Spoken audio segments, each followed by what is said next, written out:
Gênesis capítulo 3, versículo 1. Mas a serpente, mais sagaz que todos os animais selváticos que o Senhor Deus tinha feito, disse à mulher: é assim que Deus disse: não comereis de toda árvore do jardim? Respondeu-lhe a mulher: do fruto das árvores do jardim podemos comer, mas do fruto da árvore que está no meio do jardim, disse Deus: dele não comereis, nem tocareis nele, para que não morrais. Então a serpente disse à mulher: é certo que não morrereis, porque Deus sabe que no dia em que dele comerdes, se vos abrirão os olhos, e como Deus, sereis conhecedores do bem e do mal. Vendo a mulher que a árvore era boa para se comer, agradável aos olhos e árvore desejável para dar entendimento, tomou-lhe do fruto e comeu, e deu também ao marido, e ele comeu. Abriram-se então os olhos de ambos, e percebendo que estavam nus, coseram folhas de figueira e fizeram cintas para si. Quando ouviram a voz do Senhor Deus, que andava no jardim pela viração do dia, esconderam-se da presença do Senhor Deus, o homem e sua mulher, por entre as árvores do jardim. E chamou o Senhor Deus ao homem e lhe perguntou: onde estás? Ele respondeu: ouvi a tua voz no jardim, e porque estava nu, tive medo e me escondi. Perguntou-lhe Deus: quem te fez saber que estavas nu? Comeste da árvore que te ordenei que não comesses? Então disse o homem: a mulher que me deste por esposa, ela me deu da árvore e eu comi. Disse o Senhor à mulher: que é isso que fizeste? Respondeu a mulher: a serpente me enganou e eu comi. Então o Senhor disse à serpente: visto que isso fizeste, maldita és entre todos os animais domésticos, e o és entre todos os animais selváticos. Rastejarás sobre o teu ventre e comerás pó todos os dias da tua vida. Porém, inimizade entre ti e a mulher, entre a tua descendência e o seu descendente. Este te ferirá a cabeça, e tu lhe ferirás o calcanhar. E a mulher disse: multiplicarei sobre modo os sofrimentos da tua gravidez. Em meio de dores darás à luz filhos. O teu desejo será para teu marido, e ele te governará. E a Adão disse: visto que atendeste a voz de tua mulher, e comeste da árvore que eu te ordenara não comesses, maldita é a terra por tua causa. Em fadigas obterás dela o sustento durante os dias de tua vida. E ela produzirá também cardos e abrolhos, e tu comerás a erva do campo. No suor do rosto comerás o teu pão, até que tornes a terra, pois dela foste formado, porque tu és pó, e ao pó tornarás. História bem conhecida de nós. História bem conhecida.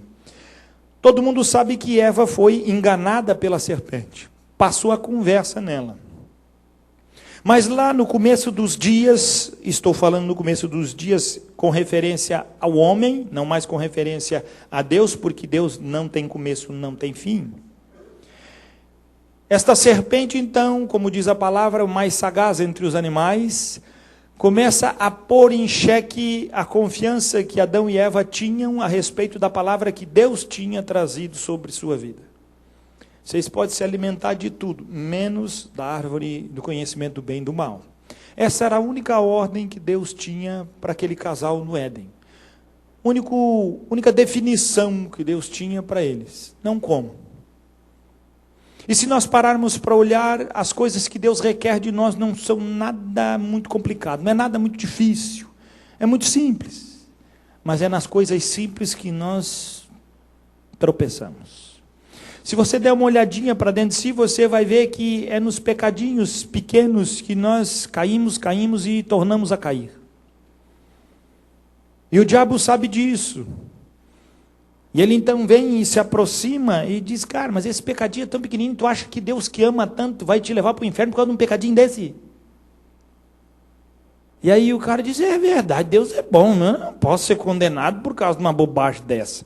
Eu não sou que nem os outros homens que matam, roubam, estupram. Esse pecado tem que ir para o inferno. Agora o que eu faço não tem que não.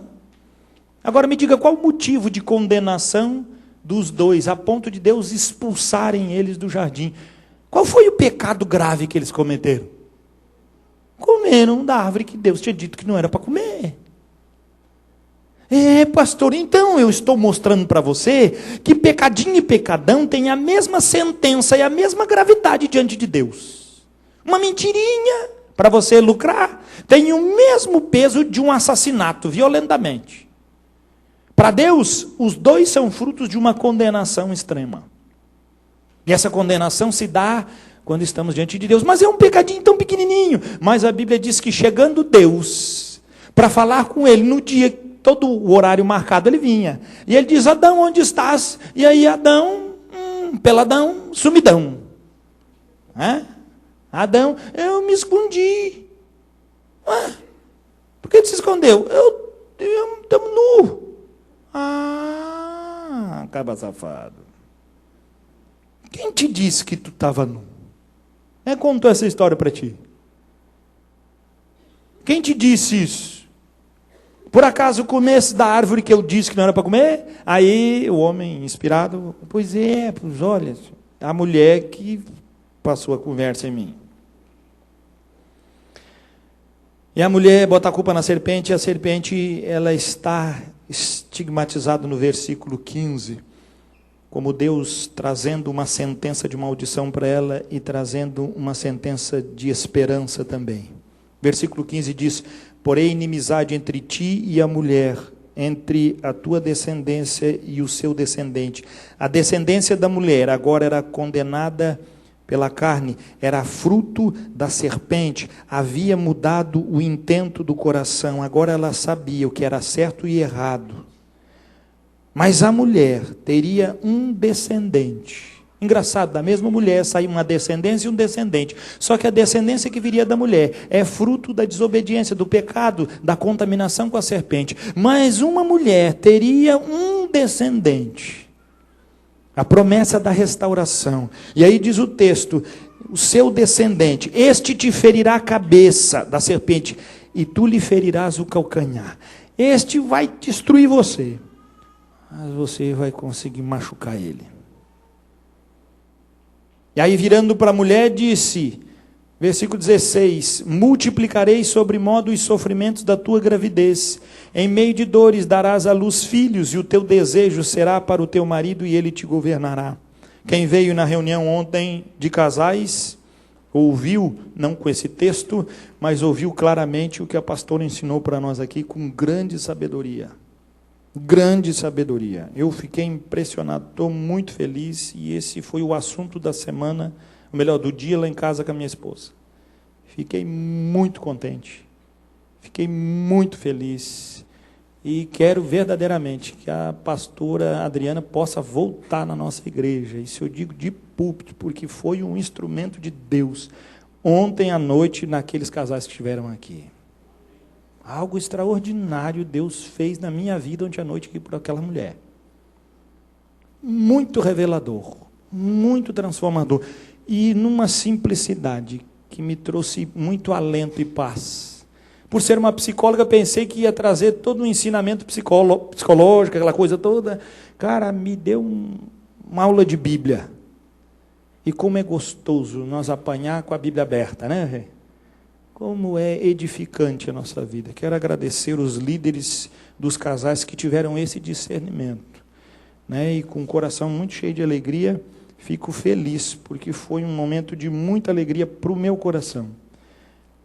Rever alguns passos que a vida faz com que a gente esqueça, mas que a simplicidade de Cristo faz aquilo mexer no nosso coração. E eu tenho certeza absoluta que o que a pastora pregou ontem, 99% dos casais sabem, mas o casamento está indo para a bancarrota.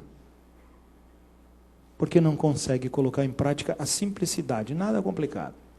Se for para levar a mulher para os Estados Unidos 2 vezes por ano, o cara se enrosca, se é para salvar o casamento, ele faz. Mas se é para trazer para o dia a dia, não consegue, cara. Mas ontem ela deu conselhos tão simples, mas tão sábios, que edificou minha vida tremendamente. É na simplicidade que o Evangelho aparece. É na simplicidade que as coisas de Deus vêm. Cara, ela falou para nós que a mulher tem que se submeter ao marido, e a mulherada aplaudiu. Eu nunca vi isso, cara. Você já viu isso? Tem que saber falar, não tem? É para o cara ficar com a cara virada, mas quando a pessoa fala no poder do Espírito Santo, com discernimento pela palavra, a gente tem que aplaudir mesmo, porque ali não tinha dúvida de que era a palavra sendo anunciada. E nós precisamos entender esta ação como virtuosa, assim como precisamos trazer para a nossa vida o que esse texto está dizendo para nós.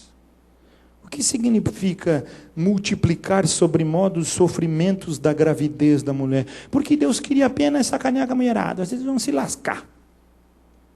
Não é? E aí vocês não tinham nada, estavam arrumando o que fazer, então agora vocês vão ter o que fazer. Quando tiver filho...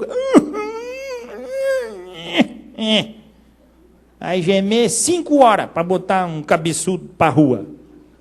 Aí vem aquele filho, com a cabeça desse tamanho, traz o playground do cara na mão para fora, e o cara precisa de 120 dias para botar em ordem de novo o circo. É, rapaz? A gente tem umas piadinhas de vez em quando. É assim que acontece, cara. Deus olhou lá e disse, mulher vai ter sofrimento. Você não entende o que a Bíblia quer dizer? Por que Deus escolheu para a mulher o sofrimento? E por que Ele escolheu esse tempo? Para que a mulher, pelo sofrimento, ela pudesse interagir na reconstrução. Veja que vem a ação de Deus, no versículo 15, como promessa. Virá um descendente que ele vai resgatar tudo que foi perdido. Virá um descendente que vai trazer verdadeiramente agora a direção daquilo que se perdeu. E aí Deus disse, mas tu, mulher, tu é que vai trazer essa descendência de pecador, porque se contaminou, porque foi enganada, mas de uma mulher virá um descendente. Então fica a esperança, e nós podemos ver, Eva tinha o coração cheio de esperança, e quando nasce o primeiro, e é Caim, ela disse, nasceu um varão, alcancei graça diante do Senhor. O que ela pensou? Resgatou, vamos resolver o negócio já. E tu viu quem era Caim, né? É aquele cabeçudo que te destruiu. Você tinha perninha fina, barriguinha bonita, não volta mais para o lugar, rapaz. Aquele piá de 12 quilos que nasceu de você, não volta mais para o normal, nunca mais. Vai levar aí no couro as marcas deste pequeno menino, essa criança bonita, e você ainda é capaz de morrer por causa desse desgraçado que está aí. Você acha seu maluco? Você não entendeu ainda o que significa esse sofrimento aqui. Por que Deus escolhe a mulher para sofrer? Por que Deus traz para ela essa ação de sofrimento? Abra a Bíblia lá, Evangelho segundo João, capítulo 3.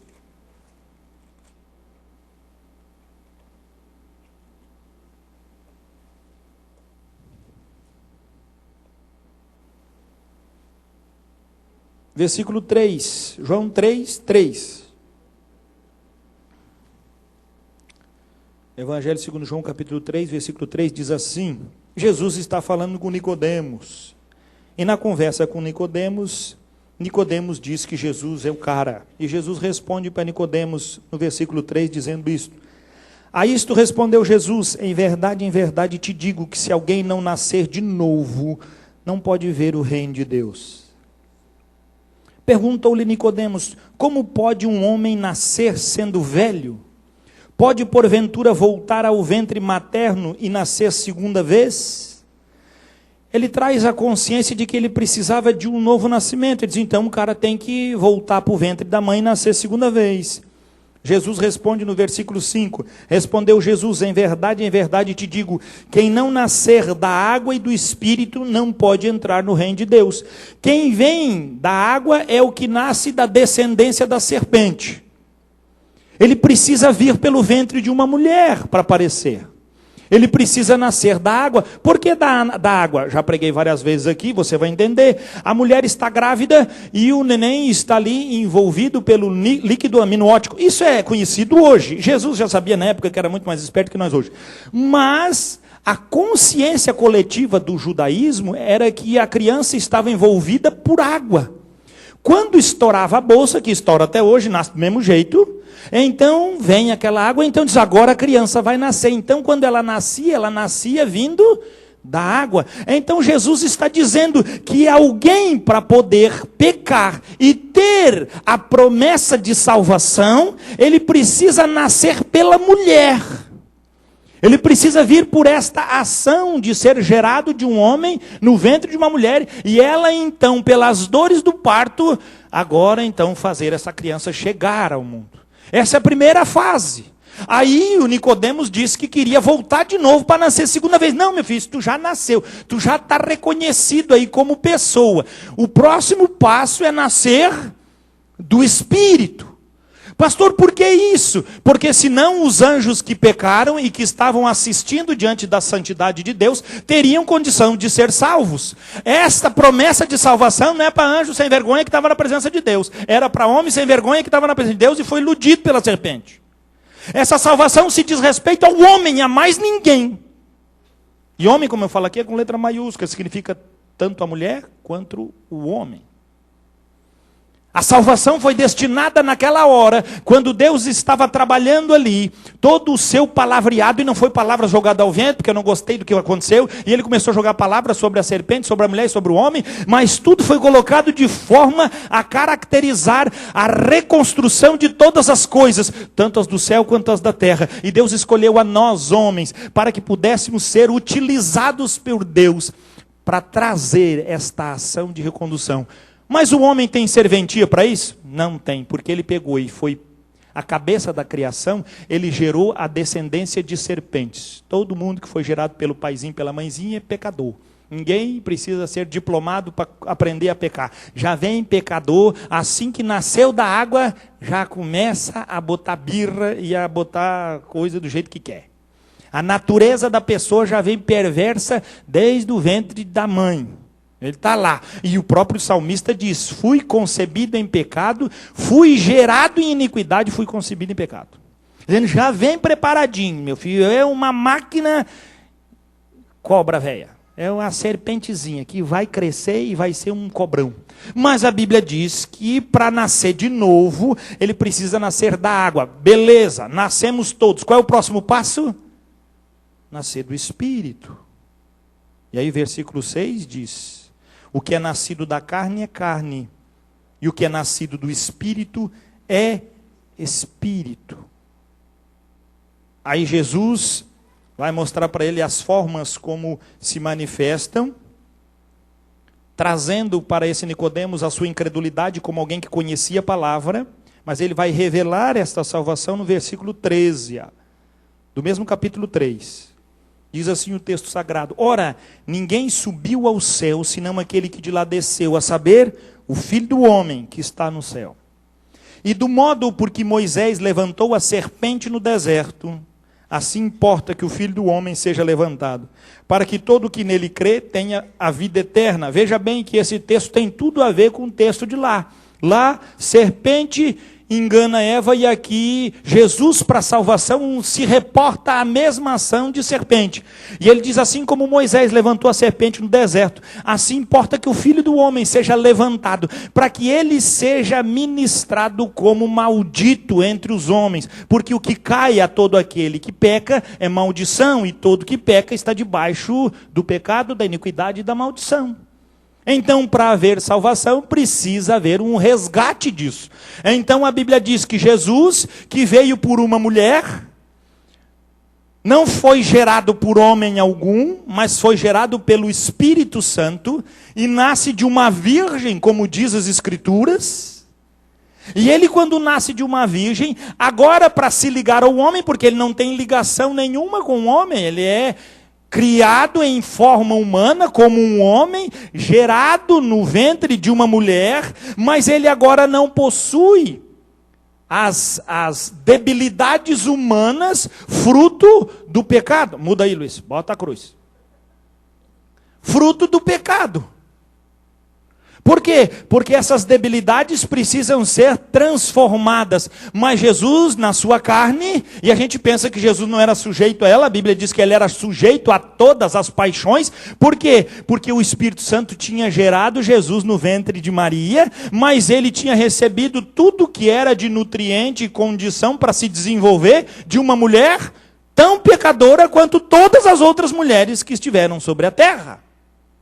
Embora ele recebeu isso, e pela ligação que teve com a mulher, pôde receber também toda a limitação humana. mas sem pecado. Porque quem transfere pecado é o homem. Ele que gera outro pecador. Já falei também, a mulher no sistema reprodutivo, ela possui o útero é passivo, ele fica paradinho. O homem tem o espermatozoide, que em hebraico é semente. O espermatozoide sai sozinho, ele anda sozinho, ele tem vida própria. É ele que fecunda e gera na mulher um novo ser. É ele que gera um novo ser. Achou, minha filha, achou, é verdade. Deixa Olívia. Se você consegue entender isso, você vai perceber que essa ação da manifestação de Deus, ela vem trazer uma consciência profunda de identificação de Deus, primeiro com o sofrimento e a fraqueza do homem. Sendo Deus, não teve por usurpação o ser igual a Deus. Antes, esvaziou-se a si mesmo, até o ponto de ser reconhecido em forma humana. Esse é Jesus. Essa é a promessa. Mas ele tinha que ser levantado. Agora ele está reconhecido em forma humana. Agora ele está colocado na cruz. Mas como é que vai morrer? Ezequiel diz que a alma que pecar, essa morrerá. Ele não pecou. Como é que ele vai morrer? Crucifica. Ele está crucificado até hoje lá. Mas aí o pai teve uma brilhante ideia. Pegou todos nós com aquela natureza velha e colocou no filho, cumprindo a promessa. Ele vai esmagar a cabeça da serpente. Ela vai ferir ele. E feriu, ele foi ferido pelas nossas transgressões. Foi moído pelas nossas iniquidades. O castigo que nos traz a paz estava sobre ele. Era sobre Jesus que estava a nossa paz e a nossa libertação. Por isso diz a palavra do Senhor no versículo 14.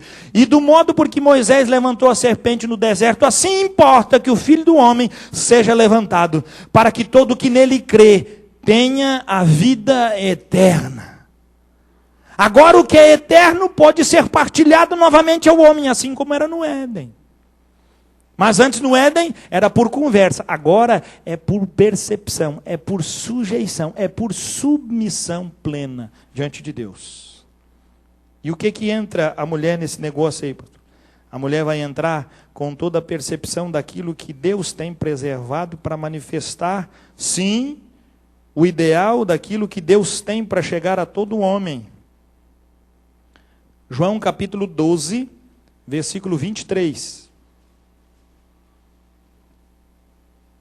Jesus começa a manifestar agora a sua plena ação de libertação. Ele agora tem tudo o que é necessário para chegar até o madeiro, para chegar até a cruz, para verdadeiramente agora manifestar que ele é a promessa que foi dita pelo Pai lá atrás, para Adão e para Eva.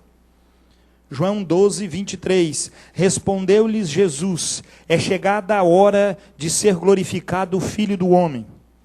Em verdade vos digo, se o grão de trigo caindo na terra não morrer, fica ele só, mas se morrer, produz muito fruto. Quem ama a sua vida, perde-a, mas aquele que odeia a sua vida neste mundo, preservá-la-á para a vida eterna. Se alguém me serve, siga-me, e onde eu estou, ali estará também o meu servo. E se alguém me servir, o Pai o honrará. Agora está angustiada minha alma. E que direi eu? Pai, salva-me desta hora. Mas precisamente com este propósito foi que vim para esta hora. Pai, glorifica o teu nome. Então veio uma voz do céu: eu já o glorifiquei e ainda o glorificarei. A multidão, pois que ali estava, tendo ouvido a voz, dizia ter havido um trovão. Outros diziam: foi um anjo que lhe falou. Então explicou Jesus: não foi por mim que veio esta voz, e sim por vossa causa. Chegou o momento de ser julgado este mundo, e agora o seu príncipe será expulso. E eu, quando for levantado da terra, atrairei todos a mim mesmo. Isto dizia, significando de que gênero de morte estava para morrer. Lindo! Mas Jesus estava trazendo uma realidade assustadora. Ele diz: agora chegou a hora de atrair todos. E eu levar essa raça toda pecadora, numa vez só, para uma morte e definir. Mas eu preciso ser levantado, eu preciso ser ferido para que se cumprisse que a cobra morderia o calcanhar, mas ele esmagaria o príncipe. E ele diz, Jesus aqui, chegou o momento do príncipe deste mundo ser julgado e expulso. Como é que se expulsa o príncipe deste mundo? Olha que obra. Então, a partir do momento que Cristo foi levantado na cruz e foi trazido para o homem a salvação, Satanás agora, ele tem naquele que crê um inimigo. E ele vai tentar agora agir enganando e trazendo várias outras formas para perturbar, enganar o coração do ser humano e não mais para revelar este ser humano na presença de Deus. Mas a Bíblia afirma, e Jesus diz, chegou o momento do mundo ser julgado, e agora o seu príncipe será expulso. Deixou de mandar, príncipe agora foi tirado fora, agora não vai mais ter lugar. Agora o lugar que vai ser é do Filho de Deus, o lugar de sofrimento, o lugar de cruz, o lugar de glória. Estabelecido para quem? Para aquele que crê. Diz a palavra do Senhor no capítulo de Gálatas, 1 Timóteo capítulo 2, versículo 11.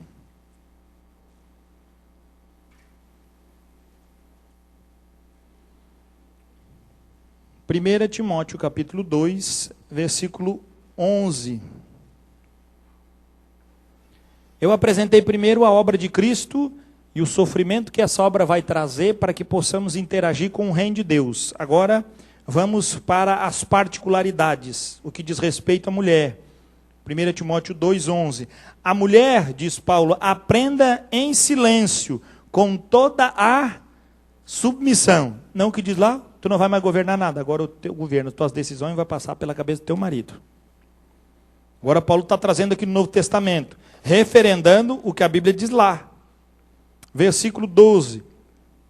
E não permito que a mulher ensine, nem exerça autoridade de homem, esteja, porém, em silêncio. Versículo 13.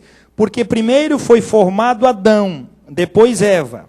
14. E Adão não foi iludido, mas a mulher, sendo enganada, caiu em transgressão. 15. Todavia, a mulher que caiu em transgressão, a mulher que errou, que vem fruto da Eva enganada, diz a Bíblia, todavia será preservada através de sua missão de mãe, se ela permanecer em fé e amor e santificação com bom senso. O que a Bíblia está dizendo para nós? Que a mulher que gera filhos e traz, ela agora é uma multiplicadora de cidadãos do reino de Deus nos céus. E esta parte, mulheres queridas, não pertence a nenhum homem. Isso é fruto do ventre de vocês. E a palavra do Senhor diz, por quê? Todavia será preservada pela sua missão de mãe, se ela permanecer em fé, amor, santificação e bom senso. Porque essa é a qualidade da mãe que faz os filhos serem tementes a Deus. Essa é a qualidade que faz os filhos crescerem e se multiplicarem verdadeiramente no temor do Senhor. Mas essa mulher que o homem não possui, porque o próprio Paulo diz, olha, Adão era o cabeça. Adão era o servo, ele era o senhor dessa circunstância. E a mulher iludiu e ele foi transgredido por isso. E por ele transgredir por causa do engano da mulher, a mulher passou a ser a que vai reconduzir e trazer vida. Por isso essa mulher precisa passar pelo sofrimento do parto. Por isso ela precisa passar pelo sofrimento do corpo e da carne. Para que ela saiba que o sofrimento da obra da cruz é algo extremamente valioso e que tem muito a interagir com isso. E às vezes a gente não entende o valor desse sofrimento. Deus, quando estava estabelecendo o sofrimento da mulher no parto, Ele estava dizendo que essa mulher agora ia fazer parte para reconduzir os homens que nascessem dela a uma vida eterna, plena e poderosa do poder de Deus. Dando a oportunidade a esses descendentes que nascessem dessa mulher, a condição de serem resgatados, salvos pelo poder de Cristo Jesus. É isso que diz a palavra, porque diz o versículo 15, todavia será preservada através de sua missão de mãe. É a palavra que está dizendo isso. A qualificação dessa mulher como mãe a coloca como parte integral da salvação a todos os homens. E é a palavra que diz isso. Porque todo aquele que nasce da mulher, agora precisa nascer do Espírito. Primeira parte da moeda já foi cunhada, falta a segunda. É o valor dessa oferta. É o valor dessa apresentação. É o valor deste sacrifício. E a mulher, quando entra por esta ação, ela torna-se participante da missão de Deus. Assim como o Evangelho, revelando Cristo em sua cruz, torna participante a graça de Deus a todos os homens que creem. Para levar estes homens aonde? A eternidade, é uma vida eterna. Plena e poderosa. Para trazer o que para a nossa vida? Gálatas capítulo 4 vai dizer. Através da mulher, através da salvação, recebemos de Deus. O quê? Gálatas capítulo 4, versículo 9.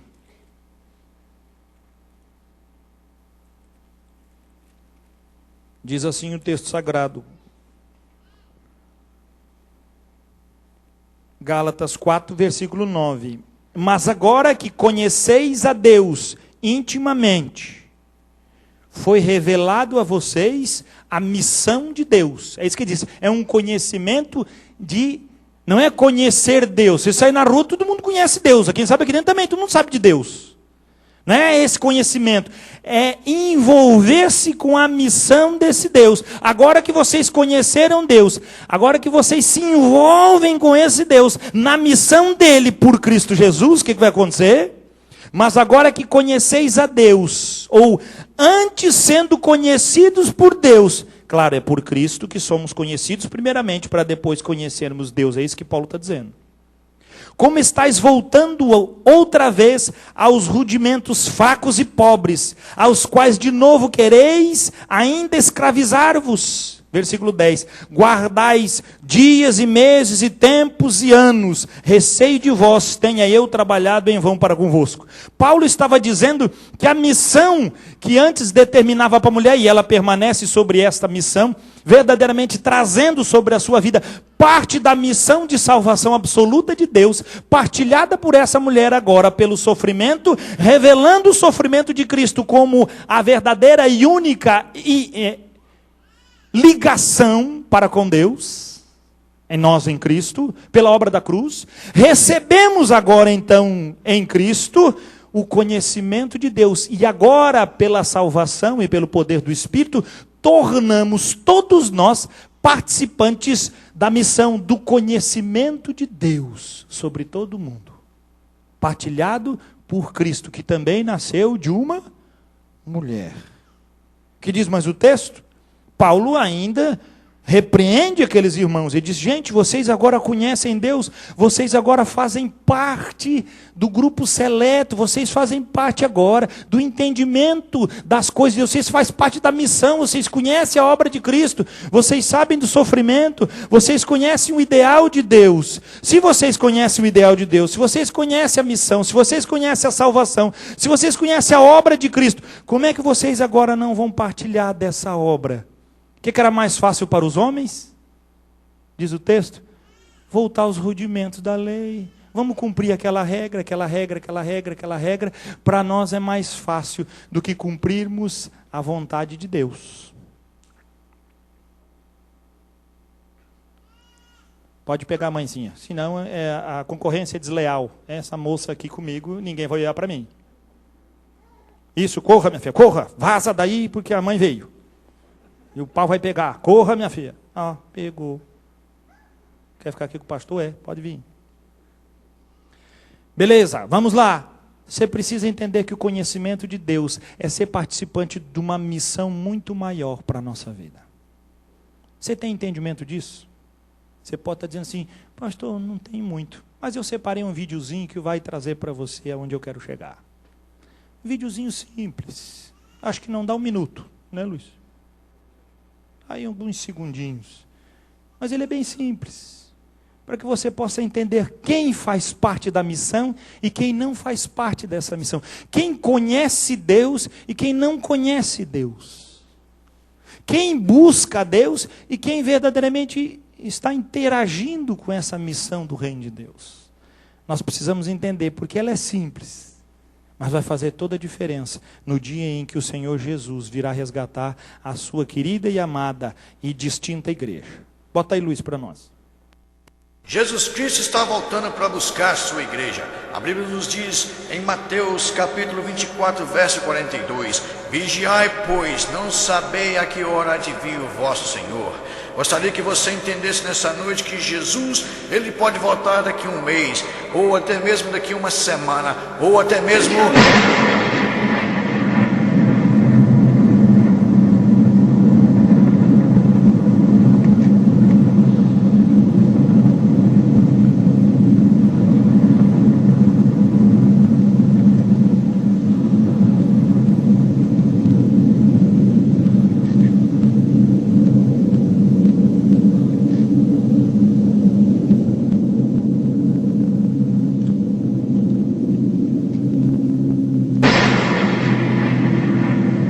É simples ou não é? Mas essa é a realidade. Se fosse eu que tivesse feito o vídeo, eu ia fazer o contrário. É meia dúzia indo e o resto tudo ficando. Mas eles tinham que causar um impacto, né? Tinha que causar um impacto.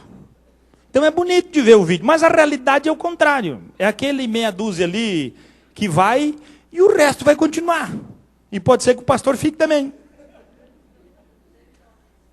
Depende. Esse vídeo é tão simples, mas quando eu vi, acho que foi o José que mandou para mim esse vídeo. Foi tu não, José? Foi. Quando ele mandou para mim, eu achei interessante e disse, puxa, isso tem tudo a ver com aquilo que Deus tem tocado no meu coração pregar, porque nós falamos tanto da missão de Cristo. Nós falamos tanto do envolvimento nosso com Deus. Nós falamos tanto, mas é só da garganta para fora. Mas naquele dia, quando o Filho de Deus vier, Ele vai ver o que nós temos no nosso coração. E Ele vai levar aqueles que estão verdadeiramente comprometidos com a sua missão. E não com aquilo que você pensa que você está comprometido. Ele vai levar aqueles que se arrependem do pecadinho e do pecadão. E vai levar para o inferno aquele que vai levando com a barriga a sua vidinha inútil, dizendo que ele não tem nenhum problema. E ele, quando chegar diante de Deus, ele vai fazer. Não viu o que diz as Escrituras? O pecado de Adão e Eva foi muito pequenininho. Mas quando eles viram a santidade de Deus, se esconderam. Você acha que o seu pecado, o mais simples que você fez, vai te trazer o quê? Só que quando o Senhor vir, não vai ter árvore para você se esconder. Não vai ter roupinha para você tapar a sua nudez. Porque Ele conhece profundamente o seu coração. Ele conhece verdadeiramente quem você é. E só vai para o céu aquele que nasceu da água e do Espírito. Aquele que completou a sua missão. E aquele que entende o valor do seu chamado na presença de Deus. É simples? É. Mas a realidade do Evangelho hoje não é uma realidade que coloca para nós verdadeiramente o conhecer de Deus, porque é muito mais comum aos homens estarem buscando verdadeiramente rudimentos fracos, pobres, condição de sabedorias humanas, filosofias, ciências, tudo para colocar na frente de Deus. Mas quando o Cordeiro de Deus aparecer na glória que lhe é devida, não mais agora como um cordeiro de sofrimento ensanguentado, mas agora glorioso e triunfante, então será exposto o coração de cada um. Então será visto como cada coração se apresentará diante do Senhor. E assim como aquele pastor disse, pregou, e nós vimos aqui em apenas um minutinho, ele disse, Jesus pode vir hoje, amanhã, e tem um monte de crente besta, que diz que Jesus não vai vir, porque tem que anunciar o Evangelho para todo mundo, porque tem que fazer isso, porque tem que fazer para aquilo. O Evangelho de Cristo se manifesta pelo poder de quem Ele é, e não pelo poder de quem nossa cabeça quer que Ele seja. Porque quando chegaram no reino dos Incas, lá nas maiores alturas, e foram vasculhar toda a liderança inca, era temente a um Deus só. E não era o Deus Sol que procuravam. Como? Ninguém foi evangelizar, não sabiam de Jesus. Como é que eles ficaram sabendo? Porque a glória de Deus se manifesta aonde Ele quer. E o poder da salvação de Deus, Ele salva quem Ele quer. Não precisa de ninguém de nós para isso. Porque Ele é soberano. Tolo é o teu coração, que fica se escondendo atrás da tua medíocre vida, dizendo que Jesus não pode vir. Ele não vem porque você o detém. Ele não vem porque o Pai o detém. Mas um dia o Pai vai dizer para ele: filho, chegou a hora, desce e traz a igreja gloriosa que tu compraste com alto preço, com sangue que verte, com poder e glória, e ele vai resgatar a sua igreja, e ela será arrebatada nos ares, assim como foi nesse vídeo. Estaremos e já não mais seremos, porque seremos tomados pelo Senhor. Quem serão esses? Os que fazem parte da sua missão, os que conhecem essa missão, os que interagem com essa missão, e os que creem no poder de Deus que pode fazer diferença. Por isso pregamos esta verdade. Romanos no capítulo 8, no versículo 21.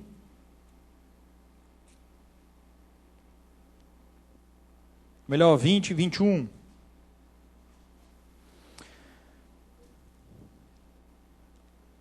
Veja o que Paulo está dizendo. Pois a criação está sujeita à vaidade, não voluntariamente, mas por causa daquele que a sujeitou. O que Deus, quando conversou com Adão, disse? Maldita agora é a terra, produza ela abrolhos e cardos, e o homem com suor do rosto vai comer do seu pão. A terra era uma bênção, cara. Você já imaginou? Ela estava sujeita ao homem, e Deus não amaldiçoa o homem, mas amaldiçoa a terra. E a Bíblia diz: pois a criação está sujeita à vaidade, não voluntariamente, não porque ela quis, mas por causa daquele que a sujeitou. 21. Na esperança de que a própria criação será redimida do cativeiro da corrupção. A criação estava naquele dia recebendo a palavra de maldição. Maldita é a terra, e ela vai produzir cardos e abrolhos. Mas saiba de uma coisa: vai vir um justo que vai governar sobre a terra, e ele vai tirar essa escravidão da terra. A própria palavra diz que a natureza fica aguardando na esperança de ser redimida do cativeiro da corrupção, para a liberdade da glória dos filhos de Deus. A natureza está esperando a igreja de Deus restaurada, para ser verdadeiramente o triunfo sobre toda a criação divina. Que virá quando?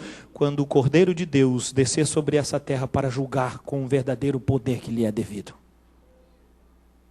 Mas como que chegou isso até ele? Versículo 18 diz: porque para mim tenho por certo que os sofrimentos do tempo presente não podem ser comparados com a glória a ser revelada em nós. E eu quero dizer mais, mulheres: o sofrimento da gravidez não pode ser comparado com o sofrimento da glória de Cristo na sua cruz. Mas é uma identificação de um chamado e de uma missão. Mas não pode ser comparado. Assim como Paulo diz: ainda que eu leve cadeia, seja preso, me batam, me espanquem, ainda que me seja motivo de chacota, de zombaria, de riso, ele diz: isso para mim é um sofrimento, mas eu não posso compará-los. Estes sofrimentos deste tempo presente não podem ser comparados com a glória a ser revelada em nós. Versículo 19. A ardente expectativa da criação aguarda a revelação dos filhos de Deus. A natureza aguarda. E depois os textos que nós lemos, tudo está em esperança, tudo está em expectativa, esperando o dia que aconteça o que nós vimos aqui, o triunfo de Cristo e o arrebatamento dos santos. Porque então a natureza relaxará e dizer: agora vai ter bodas no céu, mas uma coisa vai ser certa: quando acabar as bodas, o governo virá sobre a terra. E ninguém mais pode tirar. A Bíblia diz que os montes se derreterão, os outreiros tremerão, porque saberão que está próximo o dia da vinda do Cordeiro. Aquilo que é anunciado pela glória da natureza será proclamado, e o homem que estará aqui debaixo de tribulação, diz a palavra do Senhor, reconhecendo que o tempo do Filho de Deus está próximo, o que diz o texto? Chegará aos montes e clamará aos montes, dizendo: você já imaginou? Gente, é uma conversa meia tola. Como é que ele vai dizer para os montes? É que ele reconhece no coração que os montes estão anunciando que está próximo a vinda do Cordeiro. Assim como foi anunciado nesta noite para você, que Jesus está às portas, está vindo, mas a nossa vida não pensa dessa forma. O nosso andar não anda desse jeito. E o nosso coração não está debaixo de uma missão que verdadeiramente faz a nossa existência ter um relacionamento profundo com Deus e conhecimento dele. Mas a natureza vai. E estes homens pecadores chegarão para os montes e dirão: cai sobre nós, porque queremos fugir da ira do Cordeiro. Ele está vindo. Agora não precisa mais de igreja para anunciar. Agora a própria natureza vai anunciar. As próprias condições será a manifestação plena daquilo que Deus vai trazer. O próprio acerto de Deus será feito conforme Deus assim o quer. Que diz mais? Versículo 22. Porque sabemos que toda a criação, a um só tempo, geme e suporta angústias até agora. E não somente ela, mas também nós, que temos as primícias do Espírito, igualmente gememos no nosso íntimo, aguardando a adoção de filhos, a redenção do nosso corpo. Gente, isso aqui, ou Paulo estava bêbado, ou ele devia ter enchido os cornos para escrever isso aqui, ou estava cheio de Espírito. Que a gente anda no meio da igreja, a gente conversa com os irmãos, o assunto é o carro novo, é a casa, é a roupa, é a condição, é o emprego melhor, isso é o assunto. Não se fala mais de que nós estamos gemendo no nosso espírito, esperando a remissão, que o Cordeiro vai vir. Nós não estamos preocupados não, meu filho. Não vem me dizer que esse papo que nós estamos preocupados, que é pouco. Sente aí na sua cabeça e vê, qual foi a última vez que você conversou com o irmão sobre a vinda de Jesus? Ah, pastor, nem lembro. Pois é, meu filho, isso é uma preocupação. Olha só, o Paulo diz que nós estamos gemendo, esperando. Olha, nosso espírito está sangrando, esperando Jesus vir. Ah, nega Tereza, vai enganar quem, meu filho? Acorda, igreja. Se existe um papo nessa igreja, só se for no culto da oração, 7 horas da manhã aqui. Toda terça-feira, o nosso papo é sobre a vinda de Jesus. Nosso assunto é que ele vai voltar. Nossa conversa é que ele está às portas. E que nós temos que deixar o nosso coração preparado para que nós não sejamos contados com os ímpios e sejamos levados como dignos, não por nós, mas pelo sangue do Cordeiro, porque conhecemos e valorizamos aquele que nos conheceu primeiro. Mas quando é que você sentou com o seu filho e disse que Jesus pode vir amanhã? Quando é que você sentou com o seu filho e disse para ele: filho, Jesus pode vir amanhã? E se ele vir, como é que está seu coração? Ah, pastor, mas eu não quero que ele tenha medo, pois eu quero que o meu se borre e fique a noite inteira sem dormir. Você fica sem dormir porque ele está com febre, porque ele está doente, porque ele está passando isso. Deixa ele ficar sem dormir porque pensa que vai para o inferno. Quem sabe haja salvação sobre esse cabecinha seca. É muito melhor seu filho ficar 3 noites sem dormir e se render ao Senhor para encontrar o céu, do que ficar dormindo como um anjo todas as noites. E quando Jesus vir, ele vai acordar de manhã e dizer: ah, mãe, cadê o café? E ele diz: ué, mãe sumiu. Cadê o pai? O pai está. Pode ficar tranquilo que o pai vai estar. Fique sossegado que o pai está. Sossega, que o pai, para ir para o céu é difícil. Porque a missão cai no coração da mãe. A mãe sabe bem. Pode andar no mundo evangélico, é muito mais fácil uma mulher se converter do que o homem. O homem é difícil tomar partido, cara. O homem é difícil trazer a conversa. É muito difícil. A mulher sabe muito bem do negócio. Mas pela graça de Deus, até nós conseguimos interagir e entender com isso. Graças a Deus por isso. Versículo 24. Eu vou ler o 23 de novo, para ver isso aqui. Quem sabe daqui para frente vira uma realidade para nós. Amém, irmãos? E não somente ela, mas também nós. Eu sou obrigado a rir, cara. Mas, nós que temos as primícias do Espírito, glória a Deus, eu tenho o Espírito. Igualmente gememos em nosso íntimo. Ou o Espírito não está no íntimo, ou nós não estamos gemendo. Das duas, uma. Cara, quem tem o Espírito geme. Quem tem o Espírito olha para o mundo e não pode dizer que não dá. Precisa o pastor da igreja chegar numa assembleia e dizer: irmãos, vamos fazer pela igreja convocar uma reunião de oração. Porque se a gente convoca, ninguém vem. Porque eles estão esperando o reino de Deus. Estão gemendo, esperando Jesus vir. Aí na hora da oração tem 2, 3 aqui. E o resto tudo em casa, vendo a novela da Globo. E a gaysarada se beijando. E os filhos tudo lá. Amanhã é tudo normal, é tudo beleza. Ou nós somos tudo irmãos, vamos tudo para o céu. Aqui em Gaiado vai tudo para o céu. Mas para buscar Deus ninguém quer. Nosso espírito está gemendo por Deus. É verdade, não é? Nós estamos gemendo por Ele. Vocês querem enganar quem, gente? Ah, se essa semana de oração fosse, no mínimo, uma semana de gemido, que nós pudéssemos amanhã à noite chegar aqui, botar a cara no pó e dizer: Senhor, o meu coração não geme por tua vinda. Eu quero te pedir, muda isso do meu coração, porque se ele não geme, onde é que está o Espírito Santo que a tua Bíblia diz, santa palavra, que geme, aguardando o tempo de sermos conduzidos ao céu? Como acordamos pela manhã, abrimos a janela e olhamos para fora e dizemos: Senhor, será que é esse dia que tu vens? Nós falamos uma semana, na segunda esquecemos porque já vira uma reza, mas isso não é reza para quem deseja. Isso não é reza para quem sabe no coração. Há mais de 70 anos atrás, no Urubici, terra boa, um agricultor que não tinha posse nenhuma, trabalhava como meieiro, assume a terra, planta, metade é dele, metade é do dono da terra. Querendo uma vida melhor, se mudou para São Paulo, mas naquela semana de se mudar para São Paulo, se namorou por uma menina da igreja. E ele então disse para ela: você quer namorar comigo? E ela dizia: eu quero, eu vou para São Paulo e eu vou começar a vida, e quando eu terminar, eu vou vir te buscar. E nós vamos conversar por cartas. Nós somos cartas escritas por Deus.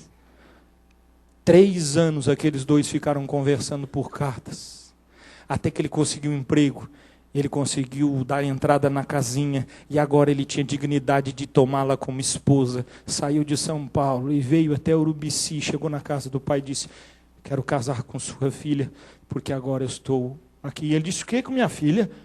Vocês estão... como é que pode isso aí, rapaz? 3 anos tu saiu? E a filha então disse: meu pai, faz 3 anos que ele foi, mas todos os dias a janela do meu quarto estava aberta, olhando para a estrada, até o dia que eu vi ele entrando. Porque o meu amor por ele é muito grande, então a minha saudade também é grande.